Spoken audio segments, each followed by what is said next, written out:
All right, welcome everyone out there. This is Mastering the Numbers. I am Joe Mallo with the Lead Edge Consulting Group, powered by Focal Point Business and Executive Coaching. My guest today is David Keller. He is the president and CEO of Keller National. Welcome. Thanks for being here. Joe, it's great to be here. Thank you for having me. Great. Thanks for being here. David, tell us a little bit about Keller National. So, Keller National is a full service insurance agency focusing in on auto, home, life, and business insurance. We're an independent insurance agency, which means we work with multiple different insurance companies to make sure that we're providing the right solutions for your unique needs. Right. And I know the difference between an independent agency and a proprietary, but some of the listeners may not. What's the benefit of going towards an independent agency? Sure. So there's basically you have these direct writer channels or captive channels, and that can be one of your online insurers or one of the big names that you see advertised like a State Farm or a Nationwide. Now a lot of those just have access to one company. On the independent channel, we work with multiple different insurance carriers. And that gives us the flexibility to really find the appropriate coverages for our clients, and it really comes into play more when if there's a challenge with an insurance company, maybe the rates go up or something is just not really meeting our clients' needs, we're able to shift them over to another carrier that can better suit them. Okay, great. So to summarize, you can go to multiple carriers. You can go to 10, you have access to 10, 15, 20, 30 different carriers. Right. Yep. Great, great. So when you started this business, what inspired you to start your own business instead of just going towards the corporate side like a State Farm or a Nationwide? So I got to take you way back, all the way back to high school. So Okay. in high school, I played hockey with someone whose dad owned an agency. And we had to do a senior project. I went to Benedictine here in Cleveland, and part of our senior year, we had to do a project with somebody. And I was like, well, I'm going to go to work at this guy's agency for the week, and it should be a good time. And while I was there, we got to interact with all these different business owners. There was constantly people in and out of his office, and it was a lot of fun. So I was that kid who was like, you know what, I'm going to go be that insurance agent at some point. So fast forward into college, I started getting towards the end of my time there at Cleveland State, and I started working with that agency. So during that time, this is 2008, and some things start crumbling around us. I mean, we had some the Lehman Brothers collapse, the Bear Stearns collapse, and I'm like, you know what? I really need to dig deep into this business and get good at it. So they sent me to an insurance school through Westfield Insurance, and during that, I really got to dial in the sales process and really start to learn more about the business insurance side. And it kind of sent me down this rabbit hole of just learning and discovering the different methods to approaching a new client from a sales standpoint and just really being able to analyze their risk more comprehensively. So long story short, I started getting good at insurance, and I wanted to. I've always been entrepreneurial in nature, so there was always that thing in the back of my mind that I wanted to start a business, and this was kind of a unique time. I mean, I I didn't have any debt. I didn't have a family yet. So no mortgage, none of that. And I was able to take some risk that probably wouldn't have been possible at this phase of my life, the current phase of my life. And another unique factor was my dad was approaching the retirement age. He's probably 5, 6, 7 years out from being able to retire. So he was able to take a leap as well, and we started the business together, and we started it in 2010. Okay, great. So you got introduced to, I think one of the first companies I interviewed with back when I got out of college was Westfield Insurance. Mm-hmm. So, Yeah. so yeah, very, very prominent company. So what were some of the biggest challenges that you had getting that business started up? So early on, I mean, I may have been good at sales and I may have been good at insurance, but there's a whole other aspect of running a business that I was not familiar with. yet. So, you just have to start to go down that rabbit hole and just learn, read, go to seminars, and just start to figure out how to actually run a business. So you take it back to the early days. We had challenges getting contracts with insurance companies because we're a startup and we're on the tail end of a really bad economy, and they didn't have a whole heck of a lot of trust in us. So we had to persuade them to work with us. So we had challenges with that. And then we had challenges with staffing. We staffed up a little too quickly, and that may not have been the right move at the time. But every time you hit that failure, that you have that experience like that, you get an outcome and you get some data, you get information that can help you make some decisions going forward. So you fast forward, and you start to grow a little bit, and you can start to recognize patterns that can cause problems and start to change directions before it really becomes an issue. Right. Does that make sense? So it does. It does. So it was just perseverance, right? Right. Learning from mistakes, perseverance, just keeping your head down, right? And ultimately believing in yourself. And as an entrepreneur, I mean, you're going to have up days and down days. There's some days where you feel like you can conquer everything. And then the very next day, or maybe even the same day, something happens and you just feel deflated. And when that happens, you just kind of have to really focus in on that vision and detach from the issues at hand, and just try to regain momentum. So, Yeah, I can vouch for you on that one. So yeah. thanks for sharing that. So what are some common misconceptions about running a business? This is a misconception that floats around all over the place, that, oh, you own a business, you are making so much money, and people in my business especially, is they pay the insurance company a lot of money, and then the insurance company turns over a smaller portion to us. So in the early years, it's a balance. I mean, you may have employees and you still may not be making a paycheck, and that's something that is just a reality of when you start a business. You are the last one to get paid. And you got to be everything from the janitor on up to the CEO as well, and especially in the early days. So you're handling all the little aspects of your business. Yeah. Yeah, you run lean and mean at the beginning.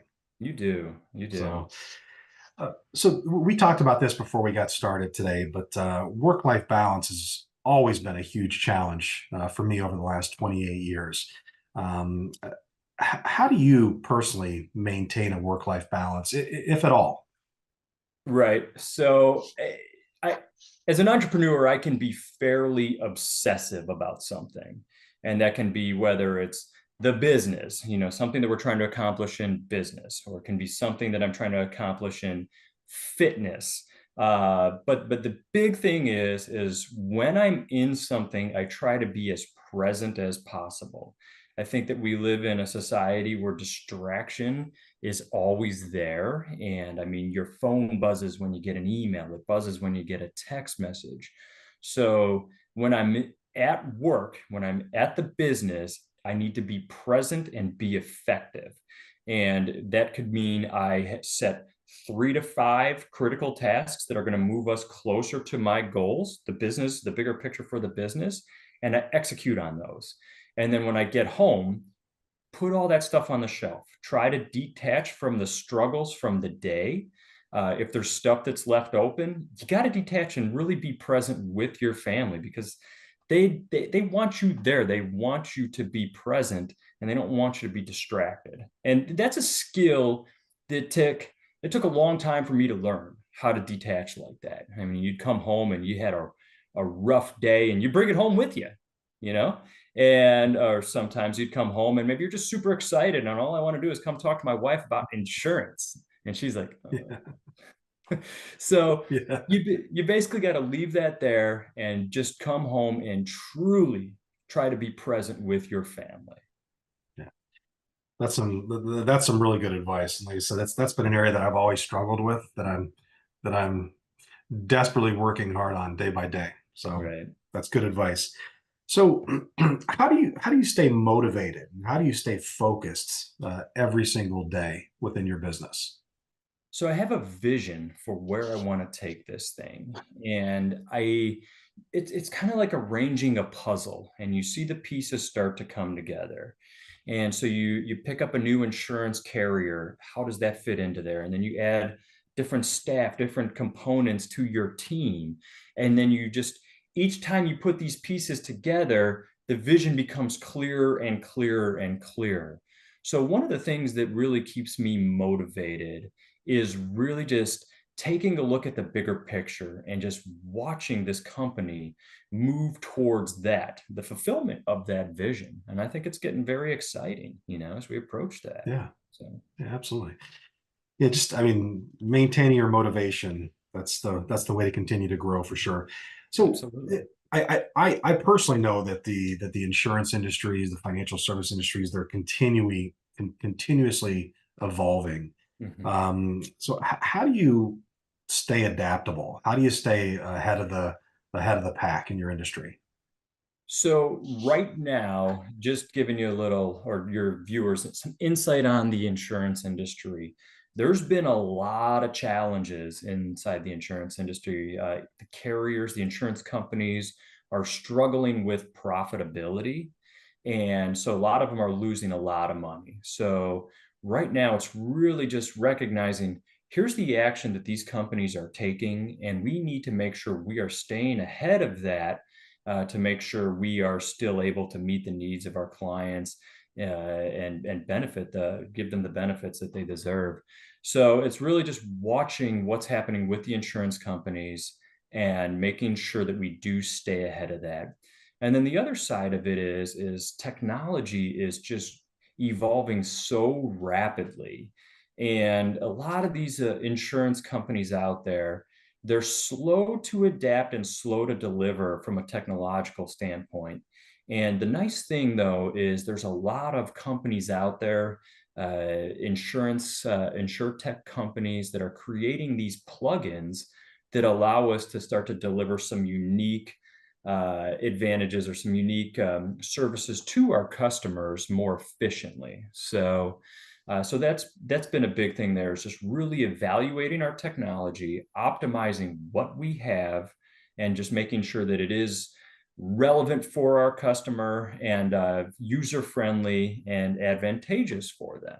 So Right. that's a So very so big is thing. so is innovation a big part of your corporation? Staying ahead of that? I think it has to be for every business out there. So there's so many advancements from a technology standpoint, and I don't want to say I'm fearful of AI. I'm cautious of it, and it's just going to be interesting how that really comes into play in every industry out there. So you need to recognize that these technologies are here. They're evolving very rapidly and you can either adapt, learn them, and use them, or you could just go out of business. And that's the kind of the crossroads that I think a lot of businesses are going to be faced with is you're going to have to evolve. You're going to have to use these technologies to deliver your product or service better and more efficiently. And the businesses that don't, the businesses that resist, I don't know. I don't know what can happen with them. So I think it will Yeah. be a struggle. Yeah, I think you always have to follow the technology, right? You have to evolve with it, you know, or you end up being like the BlackBerry. Right. Right. So can you offer the audience a little glimpse into the future for your business, where you see things going? So right now we've been really big on mergers and acquisitions. So, if you look at the insurance industry or the financial services industry, I mean, the average age is really creeping up there. And the interesting thing, just in business in general, there's a lot of people who don't have anyone to perpetuate their business to. And again, this can be from the insurance industry to a plumber to a manufacturing company, but there's just not a lot of people, maybe a family member or somebody who could step in and acquire that company. So we've really been focusing in on finding great businesses out there, great insurance agencies with great people, and just really evaluating if there's a way for them for us to partner, us to join and potentially acquire their business. So I think that from the mergers and acquisitions front, that's going to be fairly big for us over the next few years. And then just really just dialing in our capabilities. I mean, business, the way that it's handled now, it's no longer like, hey, you focus in on Cleveland, Ohio. That is your territory. I mean, it floats all over the place. So state issues, we need to stay ahead of that and making sure that we have stronger and stronger multi-state capabilities. How does international come into play? I mean, you can have a facility here in Cleveland, and then they might have a facility overseas or up in Canada. So really, with the evolution of everything, we just need to make sure that we can meet our needs with meet our customers' needs as they really evolve. So Yeah, great. Yeah, I do see a lot of mergers and acquisitions going on right now. That is a big mhm, part of what I see with the average insurance agent, the average financial advisor, still around about age 62. mhm. So what challenges do you see yourself and your organization facing as you try to, build that plan for the future? So the one of the big challenges that I think a lot of businesses have is the ability to delegate. You have to start to have layers inside your business. So you're always going to have that leader of that business, that visionary, and then you're going to need to have somebody who's a strong integrator. As you can see, I've gone through EOS and I'm very familiar with how that structure impacts a business. But so you have a visionary and integrator, sales, operations, and finance, and making sure that you have the right people in those seats and being able to delegate. Okay, here's our vision. Here's what we're trying to accomplish. And then you have that integrator distribute that down to the different divisions, and then they start to run with it. Okay. So I've noticed that in our business that some of the folks that work with me have a difficult time delegating. They're like, "Oh, you know what? I could just do this fairly quick." And it's like, "Yes, you can, but so can this individual here." And in order for you to be more efficient at your position, you got to start to push stuff off to somebody else. And that's fairly critical.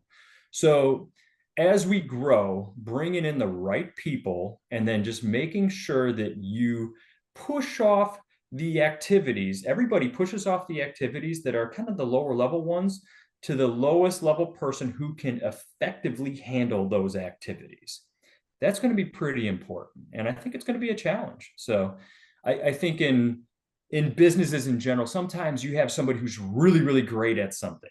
They're very good at Yeah, this critical function of a business, and then you promote them. And now they're just way outside of their comfort zone, and that might be a mistake. So where if they're really good at this, and then there's a few things that are associated with that that they're just not good at, you can just start to take those off their plate and make them even right. stronger at that position. So I Yeah, think that's going to be a very critical thing. right. Thanks for sharing that. Final question. What advice would you offer an aspiring entrepreneur who's thinking about starting up a business, or even someone who's maybe 1 or 2 years in and they're struggling a little bit? Right. Right. When you start a business, it's not going to be glamorous. You are going to get kicked in the face regularly. And I think the big thing that people need to recognize when they start a business is your business exists to solve a problem. And no matter what happens through that day, if somebody's calling you and they're angry about something, or there's some other issue going on, you got to really recognize that all these people are just contacting you to get their problems solved. So solving a problem, the money is a byproduct of solving that problem, but really just recognizing on those challenging days and the good days that, hey, we are here to benefit our customer, and our customer has a problem. And that could be, you're a restaurant. Customer needs some food. They want to go eat there, or maybe they need a place to meet, or whatever it may be. Just really recognize this is why we exist, and let's always strive to be the solution for our customer. That's great advice. Thank you very much. Listen, David, I really appreciate you being a part of my interview series. I was very excited to have you on. If somebody out there that's listening wants to get a hold of you, what's the best way for them to do that? So you could always find us on our website at kellernational.com. I'm on LinkedIn as well at, I believe it's David Keller 135. But feel free to call me. 216-288-9663 is my cell. I'm happy to talk with any one of you about business or entrepreneurship. And yeah, basically that. All right, great. Well, reach out to David. And once again, everybody, thanks for being a part of my interview series, Mastering the Numbers. We'll catch you on the next episode. Take care. Thanks, David. Thank you, Joe.